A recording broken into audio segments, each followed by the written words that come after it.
Assalamualaikum warahmatullahi wabarakatuh. Nah, di sini kami akan mempresentasikan tugas rekayasa lingkungan dengan judul evaluasi dampak lingkungan pada proyek di Treskrimsus Polda Jatim.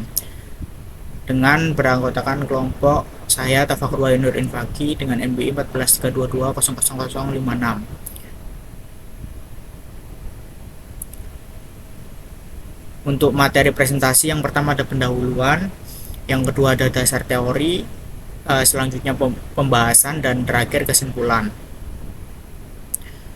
Untuk poin yang pertama, pendahuluan, ada satu latar belakang. Peningkatan konstruksi gedung secara global dipicu oleh pertumbuhan ekonomi, urbanisasi, dan perkembangan teknologi. Hal ini mendorong tingginya kebutuhan akan infrastruktur seperti perkantoran, perumahan, dan pusat perbelanjaan. Namun, aktivitas ini juga menimbulkan dampak terhadap lingkungan, seperti penggunaan lahan, konsumsi energi, emisi karbon, dan limbah konstruksi.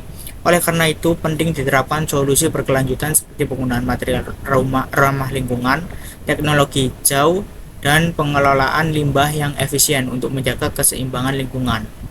Lalu poin yang kedua ada rumusan masalah. Berdasarkan latar belakang tersebut, maka rumusan masalah yang akan dibahas dalam laporan ini meliputi yang pertama, bagaimana kondisi dan fungsi lahan sebelum dimulainya proyek pembangunan gedung di Treskrimsus Polda Jatim Surabaya. Yang kedua, apa saja perubahan lingkungan yang terjadi akibat aktivitas pembangunan gedung di Treskrimsus Polda Jatim Surabaya. Yang ketiga, permasalahan lingkungan apa saja yang muncul selama pelaksanaan proyek dan bagaimana solusinya. Yang keempat, apa saja jenis sisa bahan yang dihasilkan selama pembangunan gedung di Treskrimsus Polda Jatim Surabaya. Yang kelima, apa saja jenis limbah cair di lokasi pembangunan gedung di Treskrimsus Polda Jatim Surabaya. Yang keenam, apa dampak lingkungan dan sosial dari proyek terhadap masyarakat di sekitar lokasi pembangunan gedung di Treskrimsus Polda Jatim Surabaya. Dan yang terakhir, apa solusi yang dapat diterapkan untuk mengatasi permasalahan lingkungan yang timbul selama proyek berlangsung. Untuk poin yang ketiga yaitu tujuan. Berdasarkan uraian rumusan masalah, tujuan penulisan yang akan dibahas dalam laporan ini yaitu yang pertama, mengidentifikasi fungsi dan kondisi lahan sebelum proyek pembangunan gedung di Treskrimsus Polda Jatim Surabaya dimulai. Yang kedua, menganalisis perubahan lingkungan yang disebabkan oleh aktivitas pembangunan gedung di Treskrimsus Polda Jatim Surabaya. Yang ketiga, mengidentifikasi permasalahan lingkungan yang terjadi selama proyek serta upaya penyelesaiannya. Yang keempat, mengetahui jenis dan pengelolaan sisa bahan konstruksi yang dihasilkan proyek pembangunan gedung di Treskrimsus Polda Jatim Surabaya. Yang kelima, mengetahui jenis limbah cair yang ada pada proyek pembangunan gedung di Treskrimsus Polda Jatim Surabaya. Yang keenam, mengevaluasi dampak proyek terhadap masyarakat sekitar, baik dari segi lingkungan maupun sosial. Dan yang terakhir, mengetahui solusi yang untuk mengatasi seluruh permasalahan lingkungan yang berkaitan dengan proyek pembangunan. Untuk poin selanjutnya yaitu metode. Kami menggunakan metode yang pertama observasi lapangan, yang kedua wawancara terbatas, dan yang terakhir studi dokumentasi. Assalamualaikum warahmatullahi wabarakatuh. Perkenalkan, nama saya Ahmad Aftoni Adiatama dengan NBI 1432-2051. Dasar teori. Yang pertama, proyek. Proyek adalah kegiatan kompleks yang menghasilkan produk atau jasa serta membutuhkan organisasi yang mampu memastikan pekerjaan selesai secara efisien, tepat waktu, dan sesuai kualitas yang diharapkan. Perencanaan menjadi pedoman penting dalam pelaksanaan proyek karena keterbatasan sumber daya menuntut pengelolaan yang efektif dan efisien.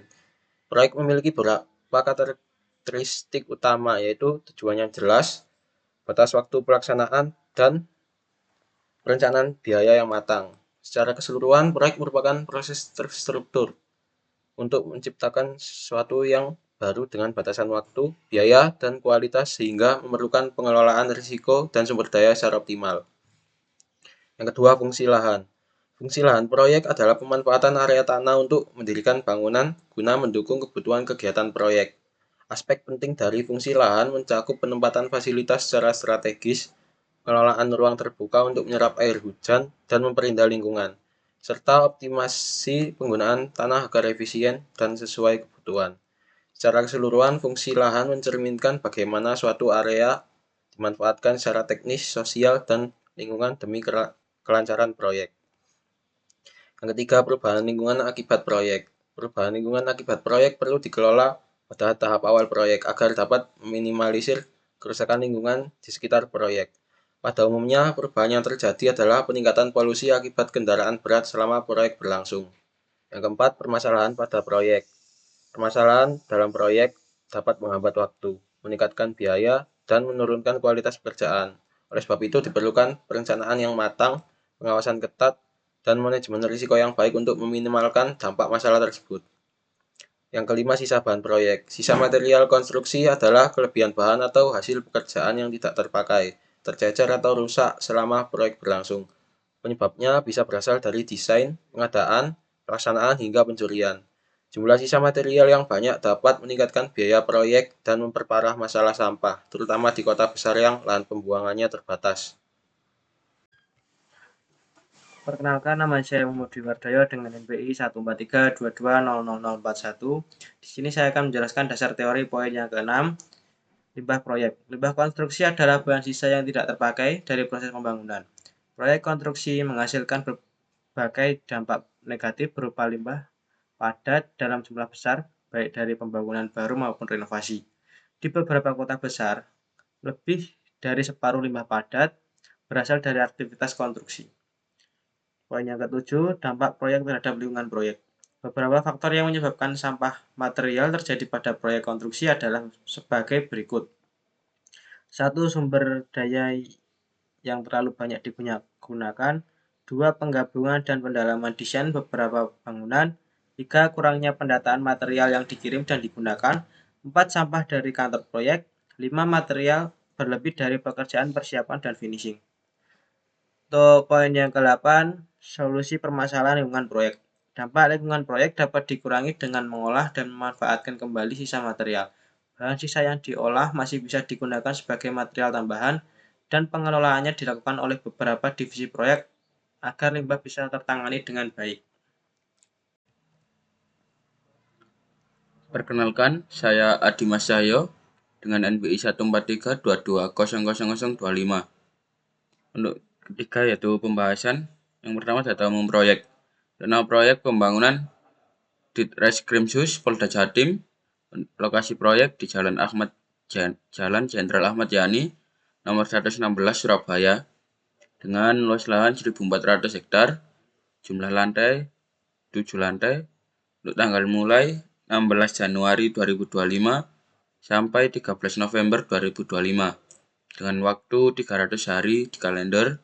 Untuk nilai kontraknya yaitu 50 M, ownernya Polda Jatim, dan kontraktor PT Tiara Multiteknik.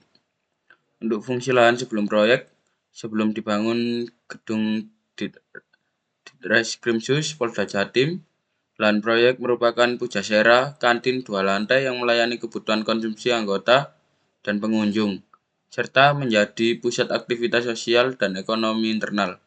Kantin ini juga mendukung UMKM dan membuka lapangan kerja bagi masyarakat sekitar. Ketiga, ada perubahan lingkungan akibat proyek.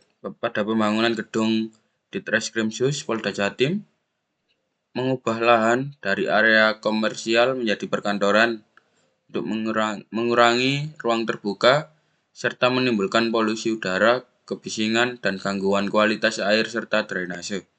Namun, proyek ini diharapkan dapat meningkatkan pelayanan dan memperkuat infrastruktur kepolisian.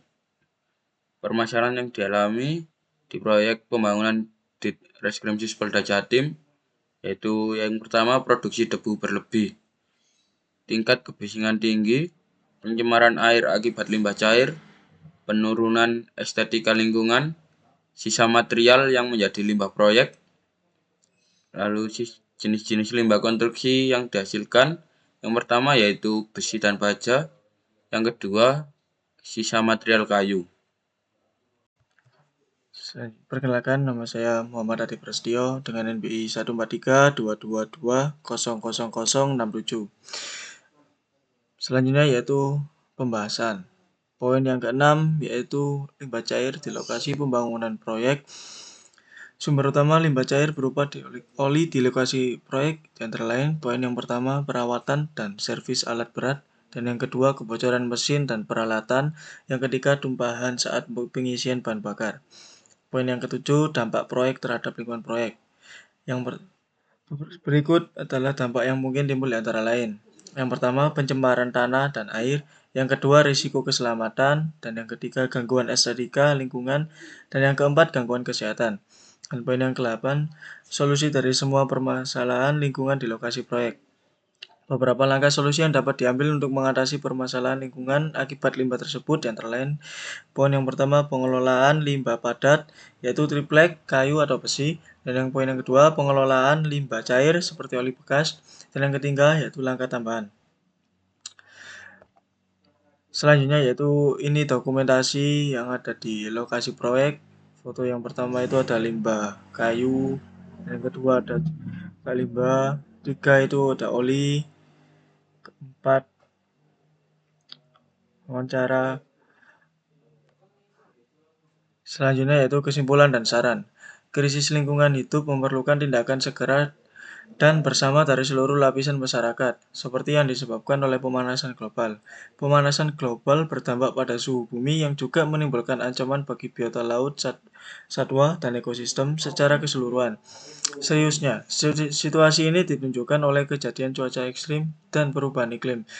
Jika hal ini tidak segera diatasi, maka akan berdampak buruk pada generasi yang mendatang. Meningkatkan kesadaran sangatlah penting. Sekian dari kelompok kami. Mohon maaf bila ada kesalahan kata. Wassalamualaikum warahmatullahi wabarakatuh.